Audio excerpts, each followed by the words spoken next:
is another gay horror pod with Stuart Ross and Jesse Tevitt. Yeah. Yeah, that's true. We should not try to record a whole podcast in like 80 minutes or what. I don't know. I did hit record, just full disclosure. Oh, okay. Before you admit to any crimes. I stand by a easy breezy, beautiful episode. I stand by that. Yeah. I think our listeners do too. I think we're easy and we're breezy. You're beautiful. Oh, stop. I did take a shower this morning and we know that does wonders for my hair. We both look good. I almost didn't. I was running really behind today. Were you? But did you go out last night? No, I'm just tired. Yeah, I get that. I slept until 7:45 today, which She's is so crazy. So Love her late for me. She's so crazy. I literally woke up and was like, "Is it noon?" And I was like, "No, it's just 7:45." To be fair, I was up at 2 a.m. dealing with fucking assistant director bullshit. I love when you get full nights of rest. I don't like it when you. I have not had an uninterrupted 6 hours of sleep in a month and a half. I need you to go to bed today after we're done. But we are here. We're here. I have wrapped production on the independent horror movie From Heaven or Hell. I haven't decided yet. And I am now not fully unemployed. I still have one more week of wrap, but I am free. I feel like Madonna said, I feel so free. She's back, baby. Confessions too. Hello, mother. Hello, Grindr. It's mother. I was gonna say, have you changed your icon in Grindr? I literally so I don't have Grindr because I'm a man of a certain weight and age. Okay. I did have to re-download Grindr to order the Grindr exclusive vinyl of Confessions 2. God, so what an incredible marketing stunt. The evil company that owns Grindr really got my goat on this one. But I then immediately deleted the app because I don't need Grindr. I don't really actually understand it. Yeah. It's so much more complex than it was when I was like a Grindr boy. Okay, 1920, 1935. Oh my God. Okay. I've only been with my husband for 9 years, which is, it is like, it's so long that like a few months ago I was like telling the story of how I met to someone and I was like, am I actually like the old person who's like, we met on Tinder? We're getting there, babe. We're getting there. Yeah. I unfortunately use Grindr all the time. Yeah. So but you meet all your dates on Roblox. Actually, Fortnite, bitch. Fortnite, yeah. Fortnite. I wish I'd met my dates on Fortnite. That's not true. That's absolutely not true. I'm very happy to meet my dates where I meet them, which is usually Grindr. The alley behind the Vista. My couch. No, you have a roommate now. You can't do your couch anymore. No, he's pretty good about it. He is very what's the word? Chill about me having boys over. So what I'm trying to say is I'm throwing orgies on the reg. Yeah, which you should. Thank you. I think every man should have like a monthly orgy. I that's truer than you know. Okay, now that we've covered the gay portion of our another gay horror pod, should we cover the horror portion? Yeah, we're entering our double feature summer, which is, I don't know, an excuse for us to have fun, excuse for us to do some movies that we've been talking about doing. Should we announce? Should we start this with announcing? No, we're not locked enough yet. We're doing 3 straight months, and we just had our first initial conversation on what we're doing in August. And I'm like, well, should we commit? Should we log on to this podcast? We both just haphazardly threw out movies, so I think maybe not yet. I do believe that we've this whole time been a little haphazard, but like haphazard complimentary. But we shouldn't lock in. We shouldn't lock in. Yeah. But we are starting with a beautiful double feature, yes. As originally intended to be presented, a double feature, which is Grindhouse. This week we're talking about Planet Terror. Next week we're talking about Death Proof with a wonderful, wonderful guest. And yeah, we've actually had a whole episode, which Chris reminded me of, where we talked about Grindhouse. Because you and I went and saw it at the Vista and then recorded an episode about how we saw it at the Vista. We did do that. I don't remember what we said. So Did you see this movie in theaters? I didn't see this movie in theaters. I forget. It was 2007. When was it released? 2007, 2008. Yeah, it was the year I graduated high school. I was old enough. I just I don't know. I missed it. I was in my youth. I was really big on like, who's going to go to a movie with me? I hadn't yet sort of like adopted or accepted the fact that I could go by myself. Yeah, and like enjoy a movie by myself. And now I prefer to go to movies by myself. But I did not see this in theaters. I caught it on DVD and I immediately fell in love with it. It's one of my favorite zombie movies. I think it is so well cast, it's so funny. It's so well acted. I'm obsessed. It is. I do really go back and forth on which one of these I prefer. Really? I think Death Proof is a better movie, but sometimes I'm just in the energy for Planet Terror. I think it's really tricky. I think Planet Terror is an easier watch, meaning it's like quick, it's tight, and Death Proof is very Tarantinian, meaning there's like extended scenes where people are just talking, and if you're not into his dialogue, then you're a Quentin Tarantino joint. If you're not into his dialogue, then you're not going to groove with But Death if you're into feet, you'll be very into it. But yeah, both are really good. I prefer, so both that we should exclaim.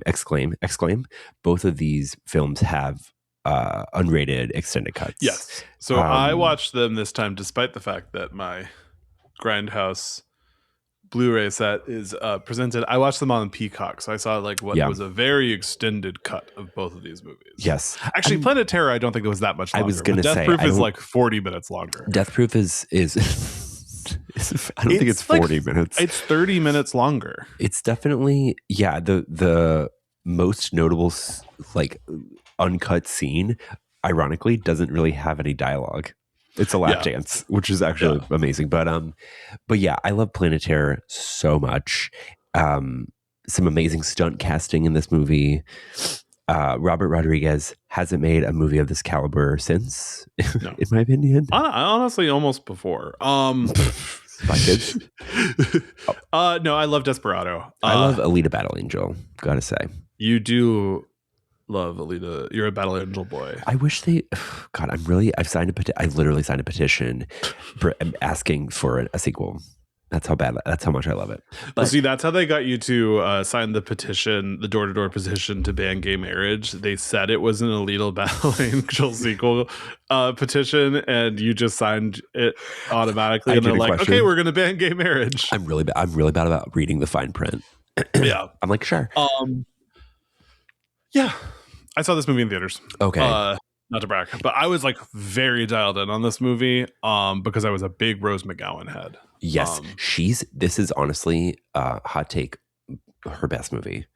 It is also like, because this is a fraught release with her because the Weinsteins were not involved in the production, but then despite Robert Rodriguez knowing what had happened to her, he still sold it to the Weinsteins. Right.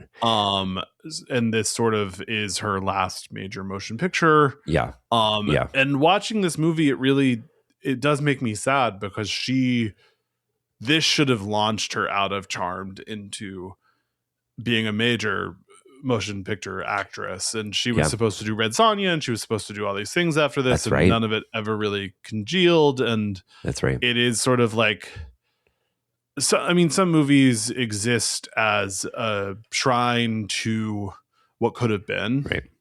And I think that both parts of this movie exist on their own and in a lot of ways, and in a lot of great context, but also as sort of what should have been of Rose McGowan's career. I mean, she's in both movies. Obviously, Planet Terror, she's much more of a central character, but she's this very she's strong. So good in Death Proof too. Yeah, she's a very strong character in Death Proof. And it is like, it's a bummer, and we're not going to dwell on it too much, but like she should have come out of this is not a very successful movie. This movie did not make back its budget. Well, but I think let's say financially successful, because I do think it sought to do something, and it did exactly that. No, it's a really audacious concept to do a double feature, to release it. I mean, I saw this at midnight. Yeah. I was up until 4 a.m. watching this movie. Gotta say, I don't think conceptually anything's been done like it wide release wise, right? No. And Which it's, is I mean, it's, but crazy. we've also, the legacy of this movie is we have the two Machete movies. We have Thanksgiving based off trailers from it. Hobo with the Shotgun, was that ever a feature? Oh yeah, it was.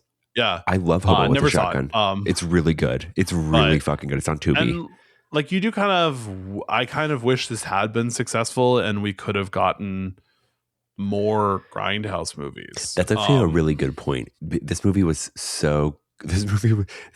experience, because we should say Grindhouse is a double feature. Was so impactful that the quote unquote fake trailers that play before each movie were then later adapted to full features. And that includes Thanksgiving, that includes Machete, that includes Hobo with a Shotgun. Yeah. We're now getting Thanksgiving 2 at some point. Yeah. We got like 2 Machete movies. Yeah, we're dealing with franchises built out of the husk of this financially unsuccessful experiment. It's a very meta movie. There's also in Death Proof, Kurt Russell acknowledges the camera. So it's this movie's underrated as a meta experience. Yeah. Should we hop into Planet Terror? Let's do it, babe. While we're here.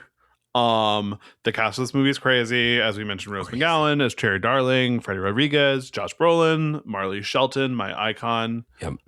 Scream 4-star. I'm sure she loves being reduced to participating in Scream.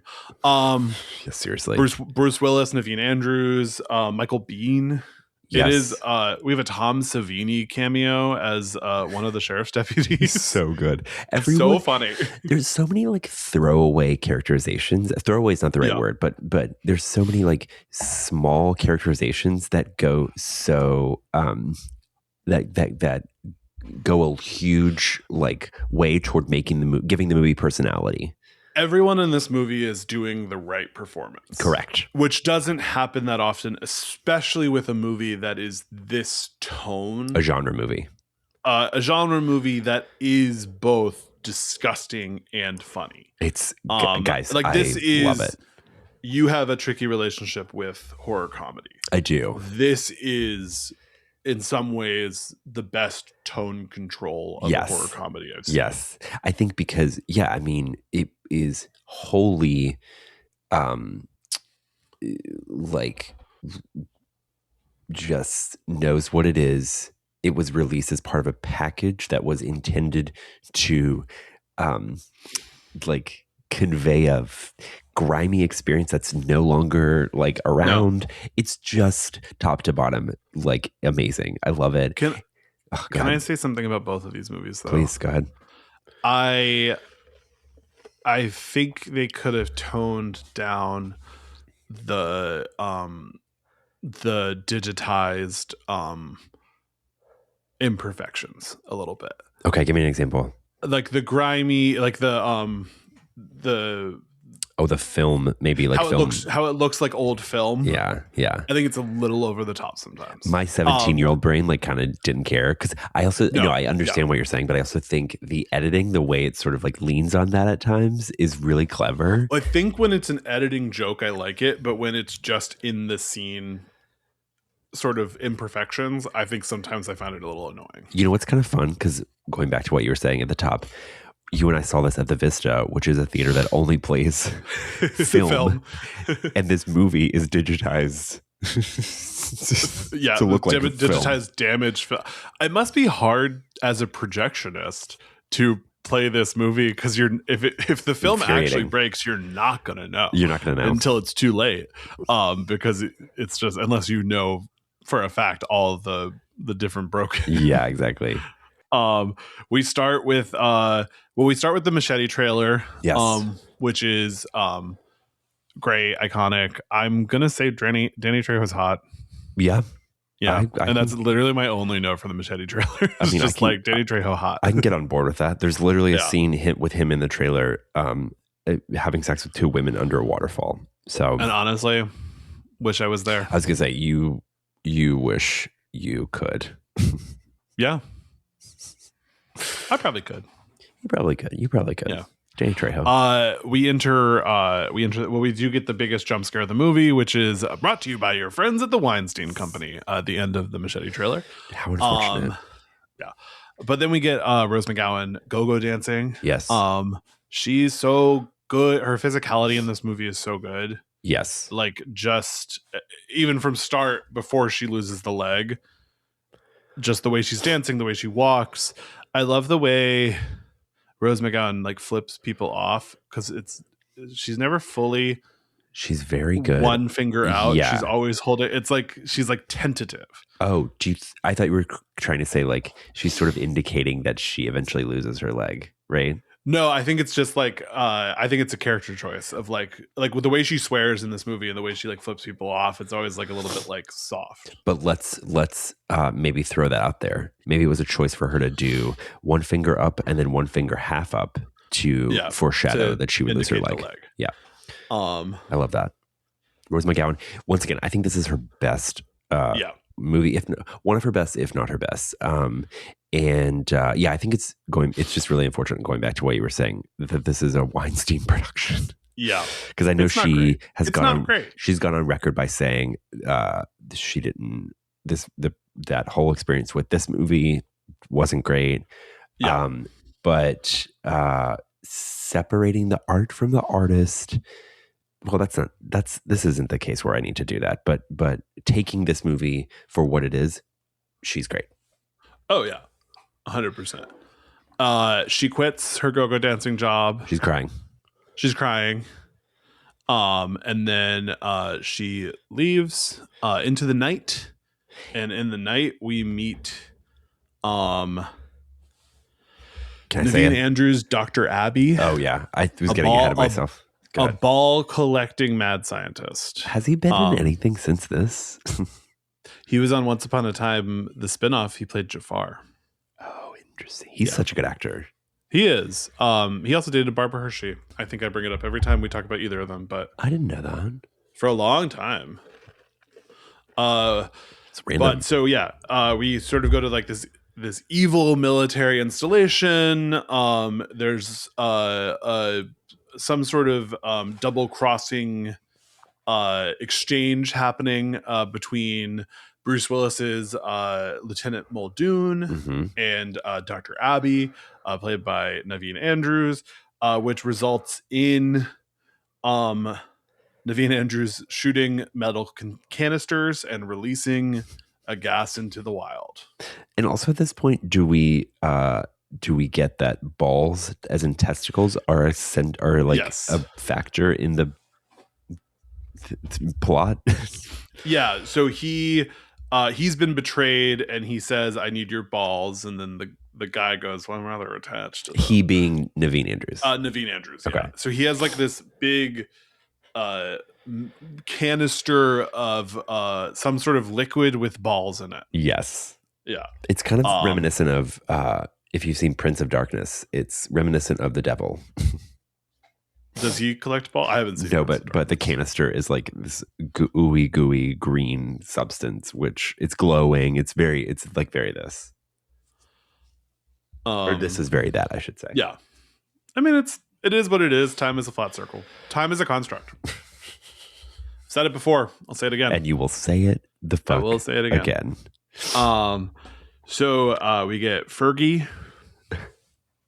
My roommate and I were watching this, and I was like, "That's Fergie," and he was like, "Why is she in this?" And I was like,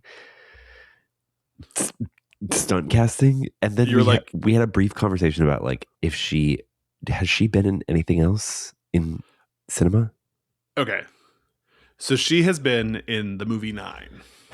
That's right. Where she sings "Be Italian." Oh my god.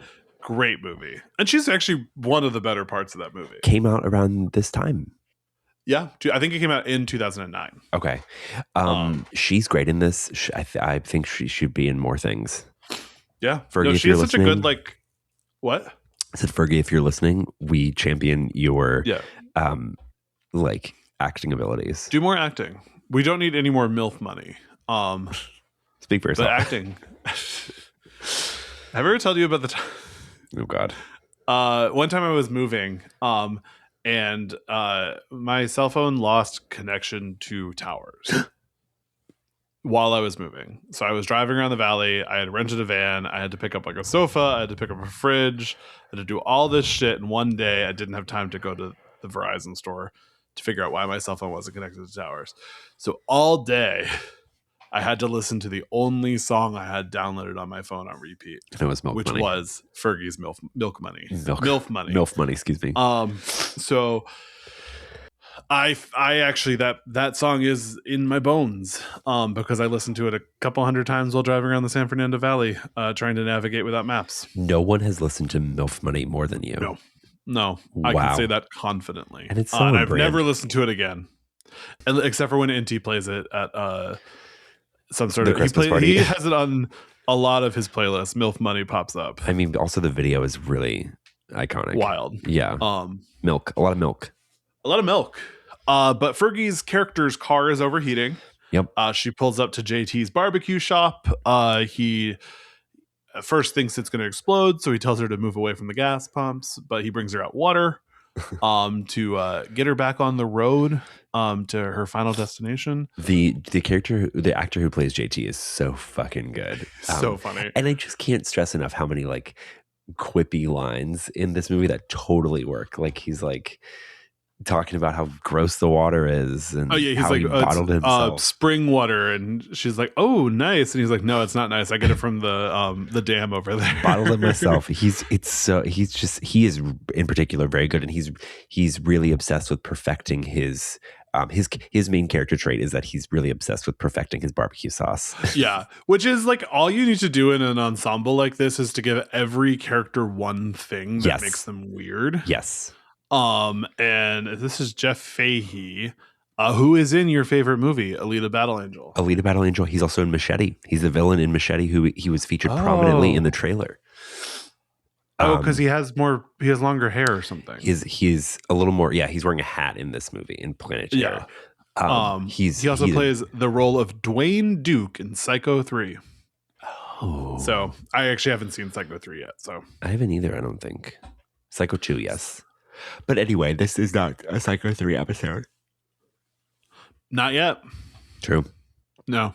So we meet Dr. Dakota Block and her husband, Dr. William Block. She is on the phone with babysitters trying to lock them down for them to go do a night shift. And she says, my friend will be picking up my son, so you won't have to be there all night.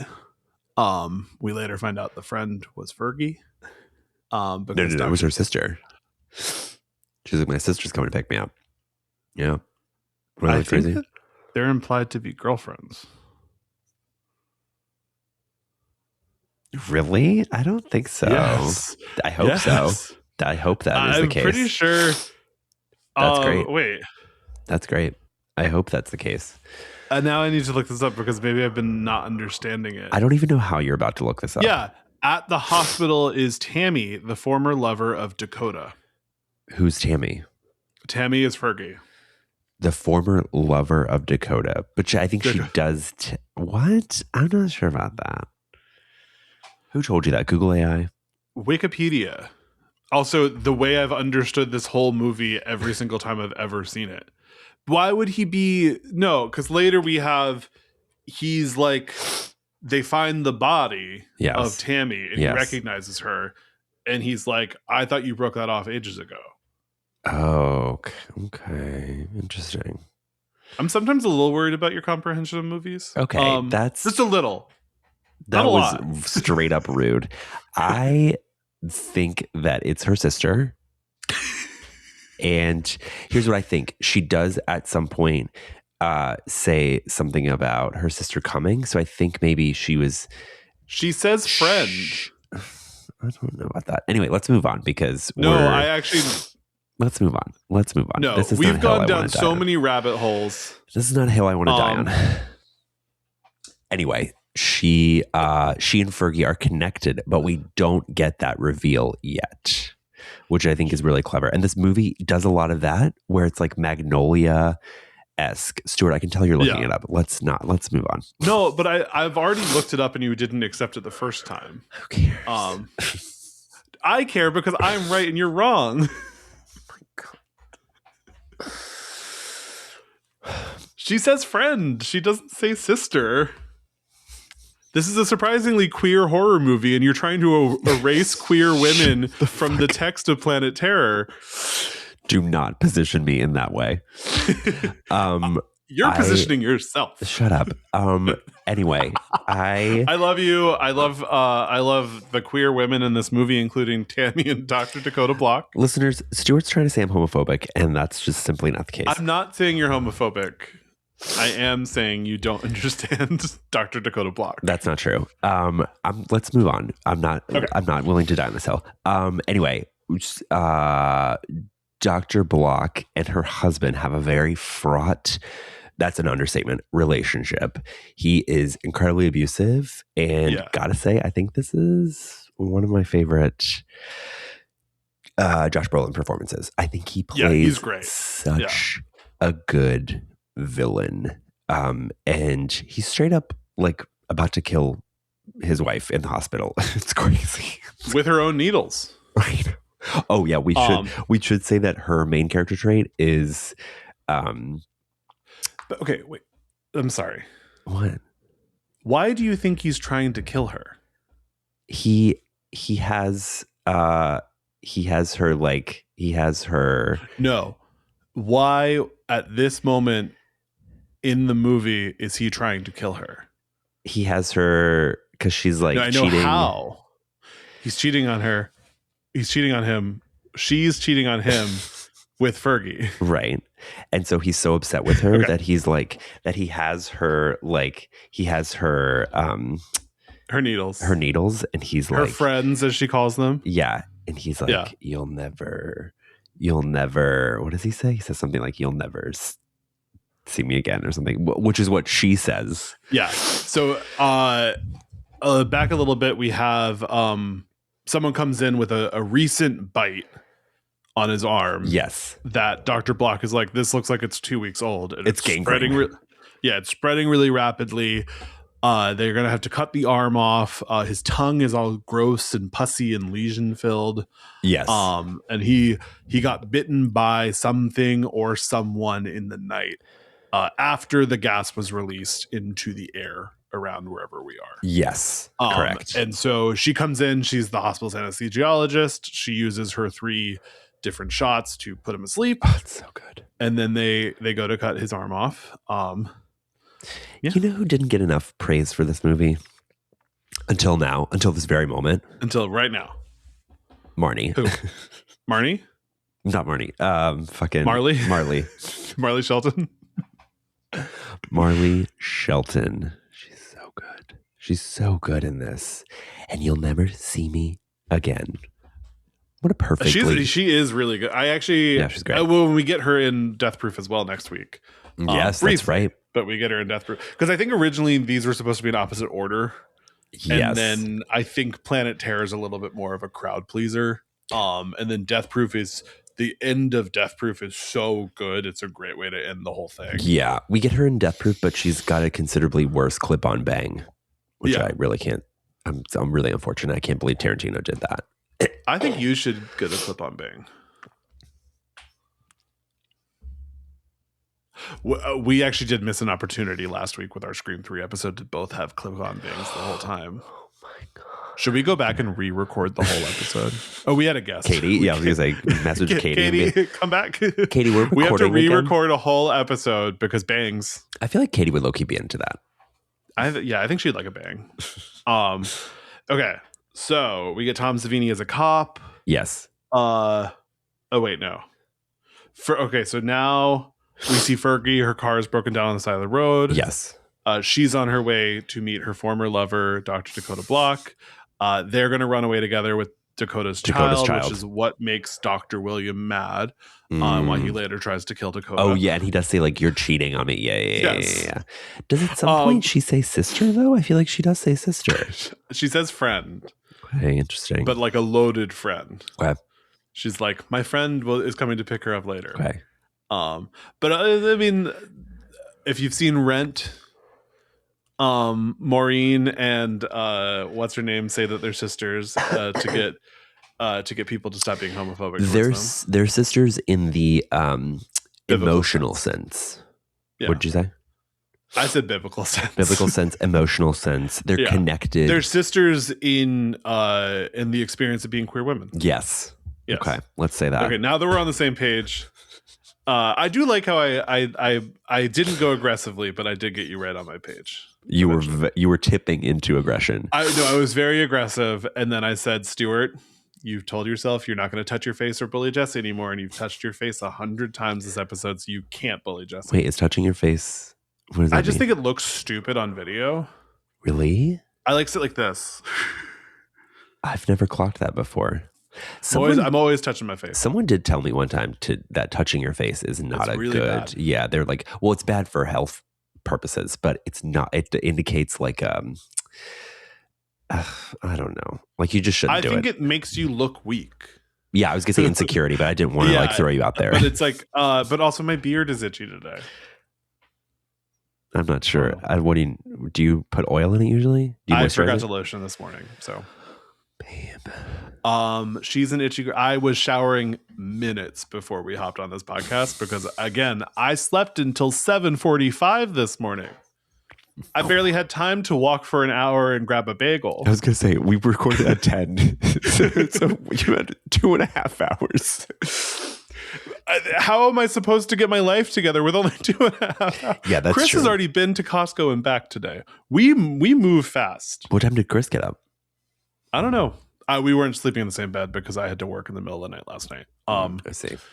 So it was a mystery. I think he was up around like 7. Okay. I could sort of hear him bopping around. He jogged. He went to Costco. Who's doing it like Chris? We do more before most people wake up than most people do other days. But then after this, I'm doing nothing. Well, after this, we are recording for another. No, but after we record for 3 straight hours, Sure. then I'm gonna go see Back Rooms. And then I'm going out to the Eagle tonight. So I actually am not doing nothing. You're doing so much. You're going to be exhausted once again. It's fine. I'm never not exhausted. Yeah, that's true. But it's at this point one of my character traits. The same is one of Fergie's character traits is that her car keeps breaking down. Yes. And so she's on the side of the road. We see El Rey and Cherry driving the tow truck away from JT's where they met, which I sort of missed, but I don't think it matters. They dated. They're sort of the straight men in this. If I were to say there is a weak performance, I would say Freddie Rodriguez is sort of the weaker performance because you think so? I think it's intentional, and I think he's doing the stoicism thing of like an old timey movie hero. But he's just a little boring. I think he and Rose have good chemistry, though. I do, but I think it's mostly her. I was gonna say she could act against a wall. Well, she's doing a lot. Yeah. Well, I mean, I don't know if we haven't talked about it a lot. I am a Charmed head. We've talked about it. I love the show Charmed, and I actually think it's a little bit better after Rose McGowan joins the cast. Yeah. Because as much as I love Shannon Doherty, I think I would have liked it if maybe Alyssa Milano's character had died and was replaced by Rose McGowan. Wake that up. I think Rose is a great actress. Full stop. She's great. Rose, I feel like she would come on. Maybe. I'll look into that. Yeah. She does get her leg chopped off in the scene. Not what I thought you were going to say. Whenever you think I'm going to zig, I zag. Wait. Okay. Yeah. She does get her leg chopped off in. They're driving. Fergie gets attacked by zombies. Right. They're pulling her off the road. El Rey is sort of joking that he doesn't realize that it's Fergie and he thinks it's just people picking up roadkill. Yes. And how you're not supposed to swerve when you see a deer in the road. You're supposed to hit him straight on. Yeah. And then a bunch of zombies come onto the street. He swerves, flies across out into the woods. Cherry is sort of like making fun of him. We're like, I thought you weren't supposed to swerve, and she gets grabbed out of the car. Yeah. And we pick back up in the hospital with the doctor's block, and they're brought in Miss Cherry, who is now missing her leg. Miss Cherry, who, by the way, is striving to become a stand-up comedian. Yes. And she also was like, I wanted to be a doctor. There's like a lot happening. It's like we've mentioned that each character has his or hers or thems one individual character trait. Cherry has several, right? She's trying to become a comedian. No. She loses her leg. She's involved with El Rey. She's just there's a lot happening with her. Yeah, she's a multifaceted character. Yes. So we get to the hospital. The cops confront El Rey, pull him away from her because he's wanted. Yes. I wasn't very clear on this. I couldn't tell if he was wanted or if he was just had like a fraught relationship with the police. I don't know. Let's say wanted. Let's say wanted. Yeah. He's a queer woman. Sorry. So we get Tom Savini playing a cop, which is delightful. He's so good. I love a Tom Savini acting cameo. I think he's very funny. And I think cop is a ideal role for him. And I mean that in a complimentary way. I know this is ACAB doesn't include whenever Tom Savini plays a cop. It's the only time. The only cop that's not a bastard is Tom Savini cop. ACAB, unless Tom Savini is a member of the police. Yeah. And then at this point, someone brings Tammy, played by Fergie's body, into the hospital, which causes William to bite he has a thermometer in his mouth at all times. Mm-hmm. He bites it and it explodes. He has a thermometer to regulate his to check his temperature constantly compared to like other people's. Yeah. He's crazy. Yeah. And then one of the medical professionals says, looks like a no-brainer. And then he pulls her head up and she's had her brains ripped out. The medical professional? Wait, that one that you're talking about looks like Andy Richter, right? And it keeps threw me off. Kind of. Yeah, it threw me off. Obsession Zone Andy Richter. Obsession, yeah. Scream Queen Andy Richter. Andy Richter about to enter his Scream Queen era. Yeah.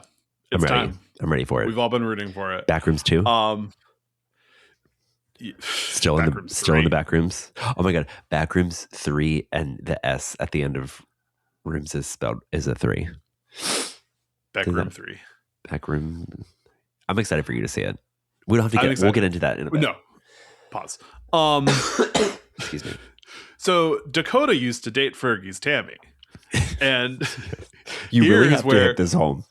This is literally verbatim what I wrote here. Yes. And Dr. Block, the Mr. Dr. Block, is trying to get her to show him her text messages. Yes. And she's like, no. And so this is when he starts stabbing her with her friends, which are her different anesthesias. Yeah. And so it causes her hands to freeze, which is very stressful for the rest of the movie. For most of the movie. Hand stuff freaks me up. Yes. Freaks me up. And they take advantage. You're freaked up. Doesn't freak me out. It freaks me up. And they really take advantage of that in fucked up ways. In kind of like a physical comedy sense, but also horrific. Yes. Yes. Horrific. So, and Marley Shelton is able to. She's having fun. She's having a lot of fun. She's really great. This is gonna sound dumb. She's really great face actor. She knows how to like control her face, and she has giant eyes. She has giant eyes, and they're emphasized with her mascara that's running for the latter half of the movie. And so I recall, much like she's running for the latter half. Oh my god, that's so true. I also thought about you in this scene because she has. Correct me if I'm wrong. A Nokia, does she have a sidekick? She has a sidekick. Listeners, Stuart famously, they know, is a phone. They know. Maven. They know now. He loves a phone. They know. They always know. I love a phone. Mm-hmm. And so now we go back to the police office where a zombie has bitten off Tom Savini's finger. Yes. Which had his wedding ring on it. And so this is sort of where all hell starts to break loose. The zombies are attacking the cops. Yes. Michael Biehn, his character, will not let El Rey have a gun. Michael Biehn, so they're all great in this movie, by the way. So good. Yeah. Kind of daddy Michael Biehn. He's hot. I actually don't think I realized who it was until until I watched for this and I like looked it up. I've lusted after him for a long time, from Terminator to Aliens. He's been on my radar. I just don't think I connected that this was the same actor. Sure. Sometimes I do that. Sometimes I don't connect. Even though he looks exactly the same. No, I'm kidding. You said... Who's that? I will say of the mistakes made in understanding this movie, not realizing that Michael Biehn. I'm not beating out allegations. Yeah, that's true. I would say I would at least call it even, but I would probably argue not. Well, we're only halfway through, so anything can happen. There's still time for me to be like, "What's a zombie?" The all hell is also breaking loose at the hospital. Mm-hmm. A zombie chase. Dr. Bill goes to check in on the patient that was having his arm removed. Yeah. We see that he is no longer having his arm removed. He's fully a zombie. He's killing the doctor who was supposed to cut off his arm, and he comes up to Bill and takes some of his pus and puts it in his eye. It's so good. This movie's there's a lot of pus. There's a lot of body horror. This is a wet movie. This is a wet movie. Yeah. If you're looking for a wet movie, well, I do think, and not to go entirely back on what I said earlier, I think the film stock modifications they're doing on this movie to make it look older do cover up a lot of cheap visual effects. Oh yeah, and it looks better than it would if it was just raw. That's what she said. Yeah, that makes some sense. people don't like it raw. And then El Rey puts a table leg onto Cherry's stump, and the two of them leave. Yeah, I gotta say, ouch. He just jams it in her. Jams it right in there. But her physicality in the scene is really funny. It is good. Her like hobbling through the hospital, and trying to catch up and kind of piratey. She's like, "Why didn't you?" She's like, "You couldn't carry me," and he's like, "You never liked you." He basically said like, "You are an independent woman, and you've always liked it like that." So I'm putting a leg on your stump. And then table leg. I just kept thinking like, "Ow, it's probably going to splinter." And then she says, "It's starting to splinter." You're like, "Wow, me and Rose McGowan are so the same." Yeah, it's true. We get Dr. Dakota trying to open her door with her little fucked up hands, and then she falls, slips, breaks her wrist. Maybe? I don't know. No, she definitely. Her hands, but later in the movie, her hands do get fully functional. It's a little confusing because it's very intentionally. She slips. After she slips, there is a shot of her in agony. So the implication is that she broke her wrist. Yeah. But maybe not. She goes home, picks up her son from the crazy babysitter twins. Yeah. As they are credited in the movie. Oh my God. Also in Death Proof. Yes. They deputize everyone in the city except for El Rey, which I love. He pulls out all, it's like break in case of emergency box, and it's just a bunch of deputy badges and then a bunch of guns. Yeah. He's like, everyone gets a gun. It's very Oprah. Everyone gets a gun except for El Rey. Poor El Rey. Yeah. So Dakota now goes to her dad's house. Her son shoots himself in the face, even though she says, "Don't shoot yourself in the face." She gives her son a gun. Yes, it is. She gives her son a gun, and she says, "If anyone comes close, shoot them in the face." She says, "Shoot them," and then he's like, "What about Daddy?" And she's like, "Especially if it's your daddy." And she's like, "Just don't point it at yourself." Yes. And then he does immediately. This is kind of brave. This is really brave of the filmmakers to be like, let's just kill him off. He's extra weight. Yeah. I also do like, because Dr. Bill shows up and tries to kill her, and she grabs their son and is running away with him. Yeah. It's such a dummy. It has no weight to it. It is just intentional, maybe literally like 10 pounds of dummy, and she's just like, ah! Yeah. And she's running. We learn that the house that she has pulled up to is her dad's house, who is the retired sheriff. Yeah. Her mom's a zombie now. Yeah. Her mom, who was previously catatonic. Yeah. And he's like feeding her. He's feeding her soup. And then he's like looking down to scoop another bite. And he looks up and she's like intensely infected. It's really good. Yes. Oh, this movie's great. Yeah, it is great. It's really, really great. It's one of my favorite zombie movies, like I said.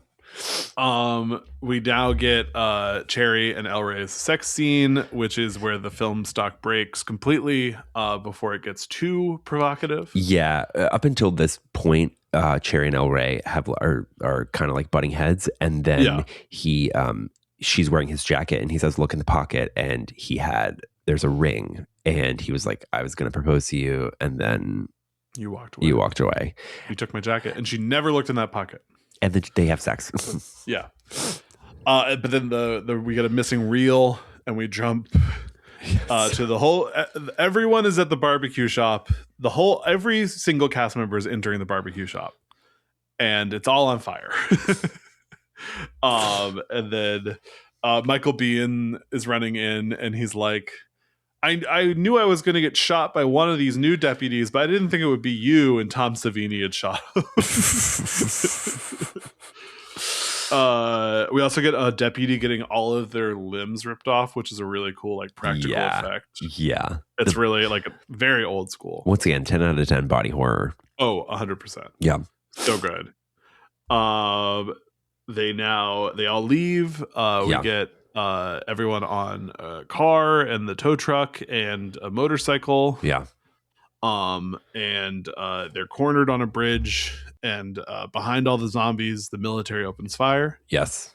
And then the military brings all the survivors back to the facility from the beginning of the movie. Oh, this is a random, like, one-off throwaway thing. The bike that El Rey is on, is that right? A mini bike? He's on a mini bike. Yeah, you're right. He's on a mini bike. But before, this is such a fucking... The one that Rose McGowan's driving? Maybe the bike that is in the garage at the barbecue shop. Jesse James bike? Yeah, the barbecue owner is like, I made a plate of barbecue so good. Jesse James like couldn't get enough. Gave me this custom motorcycle. It was just like, what the fuck? Remember when he cheated on? That is the first thing I thought when he said Sandra Jesse Bullock, James. and is he a Nazi? Whoa, didn't know that. I do know he very publicly cheated on her. Jesus. Jesse James Nazi? Yes, he made headlines in 2010 when photos surfaced of him wearing a German SS officer's hat and performing the Sieg Heil. Okay. His attorney claimed that the hat was a gag gift from his Jewish godfather. Oh. I don't really... Oh, he entered... That's random. It looks like he entered rehab after giving a Nazi... Yeah, he entered rehab after the Nazi stuff. Have you ever been so racist that you had to go to rehab? Wait, but he's Jewish? No, his godfather's Jewish. Oh, sorry. Jesse's already claimed that he... Yeah. What the fuck? Okay, anyway. Well, he doesn't exist in this movie outside of this bike. No, it's fine. Yeah. So we go to the base. We get Quentin Tarantino playing a creep, which is par for course. Yeah. I do like in the scene they're all in the... So Quentin Tarantino's character takes Cherry and Dakota away, and then everyone else is in sort of like a holding the brig. Yeah. And the saxophone theme song is playing, and then the camera pans, and it's revealed that there is a saxophonist playing the theme song to the movie. It's very Muppets, like feels Muppets Treasure Island-y.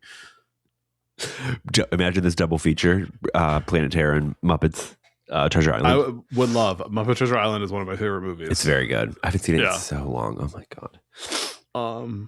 But so anyway, Quentin Tarantino attempts to sexually assault.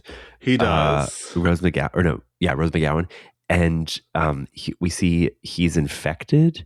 But you might have mentioned this, but all the military guys are presumably infected. But what's keeping them from fully transforming is they have sort of like tanks, like oxygen tanks that are actually, instead of oxygen, they're filled with this like gas, the nerve gas. Yeah. But they're microdosing.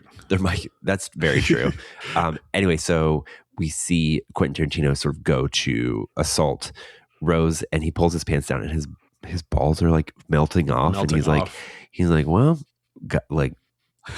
we gotta do this fast. Gotta do this. It's so gross. Yeah.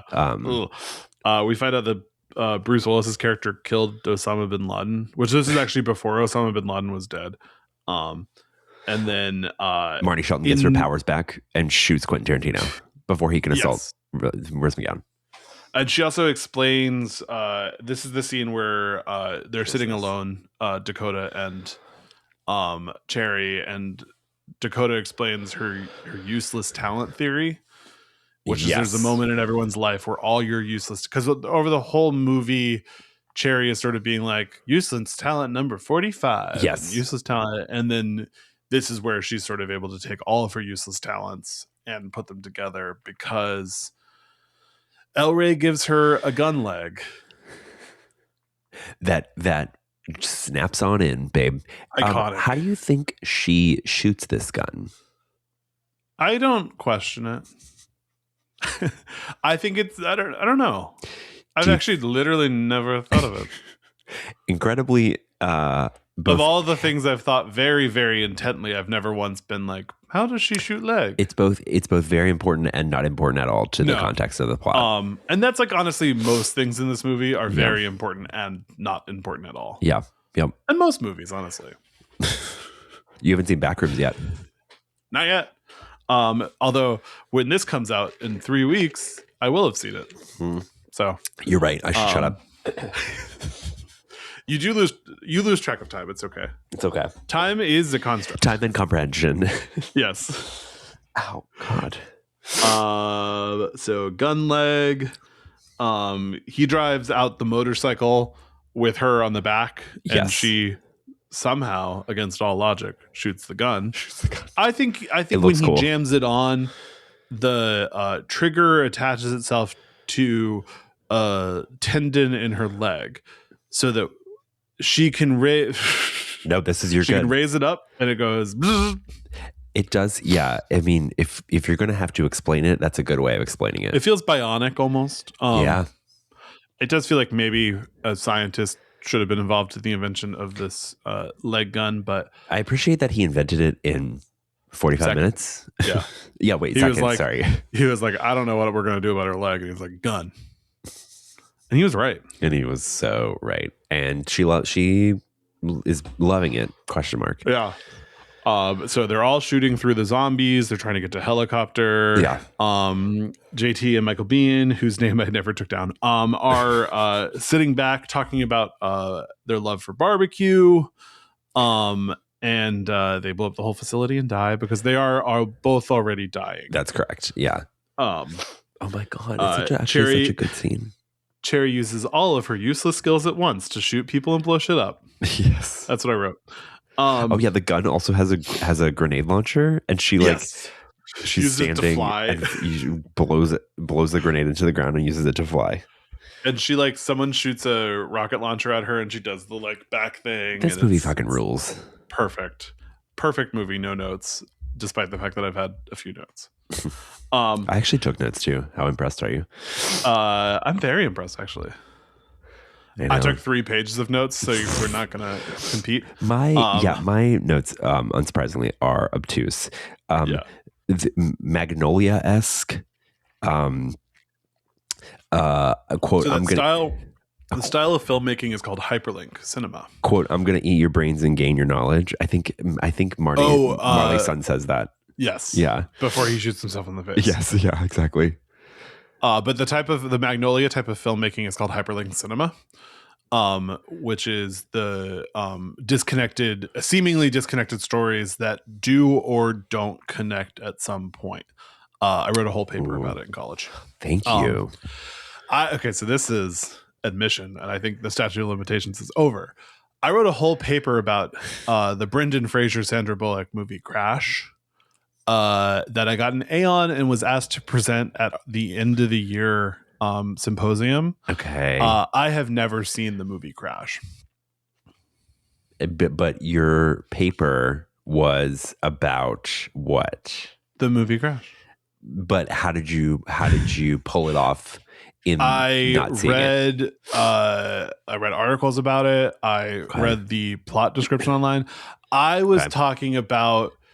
So I was using it as the foundation of the paper to talk about other more effective hyperlink films like Traffic and Happy Endings, Magnolia.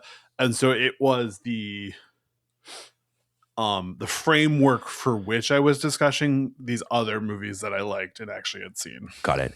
Can I request that you read this paper on our Patreon? I actually don't think I don't have access to a lot of my papers from college, which is actually kind of a tragedy. That is a tragedy. It's not on your live journal? Describing... Wait,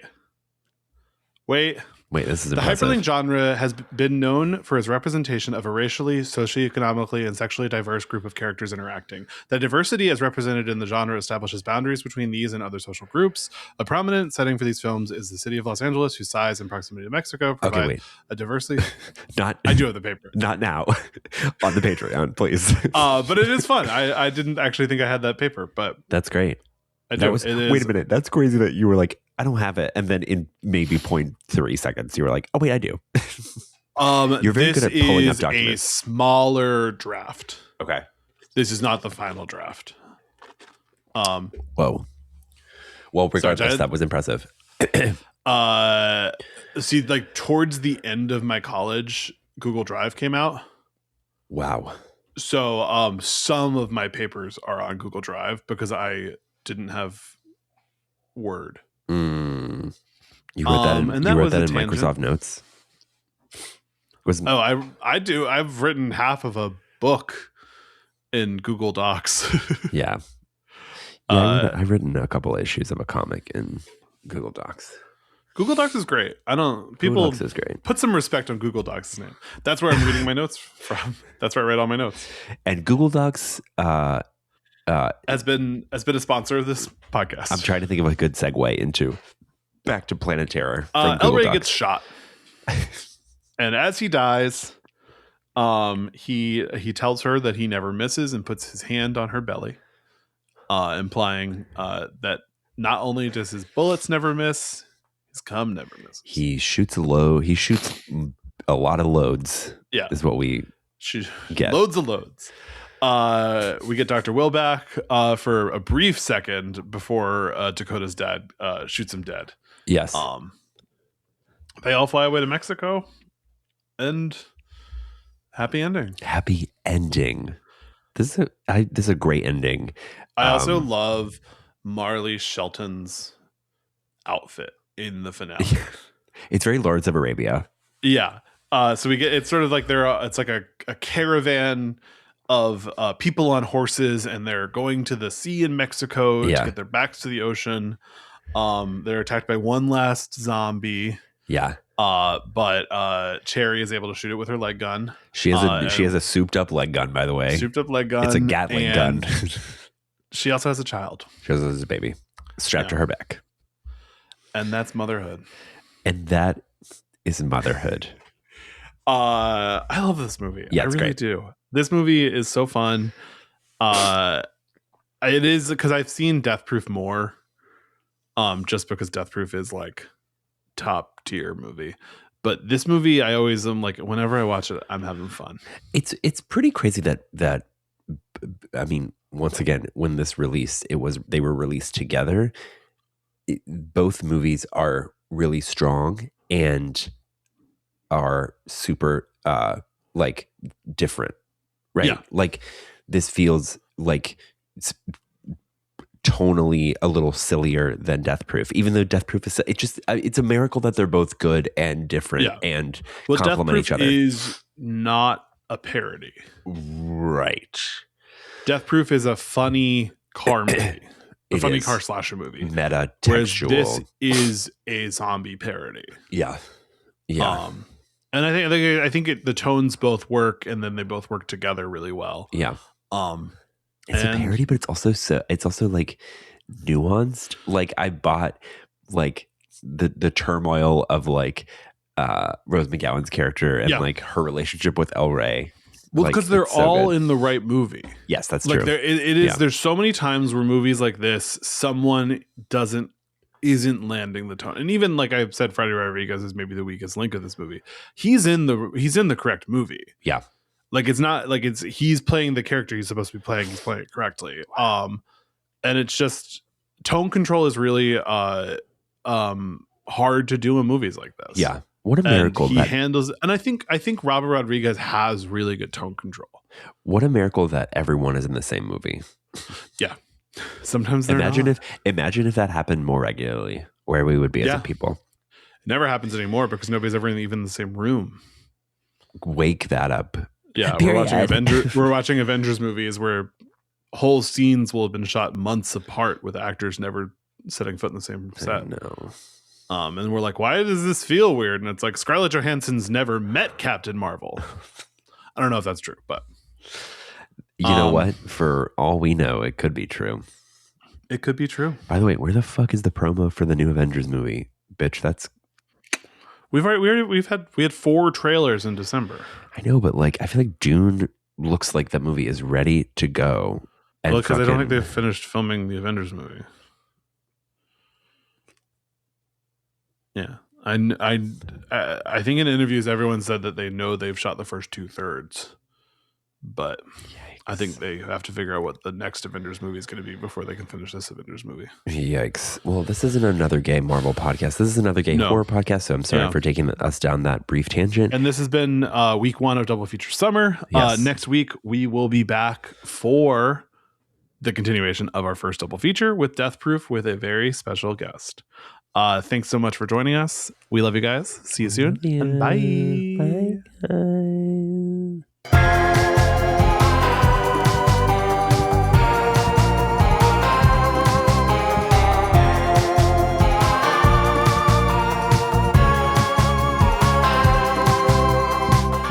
This podcast has been presented and produced by Stuart Ross and Jesse Tebbett. Edited by Stuart Ross. All recording equipment provided by Photo Booth Productions.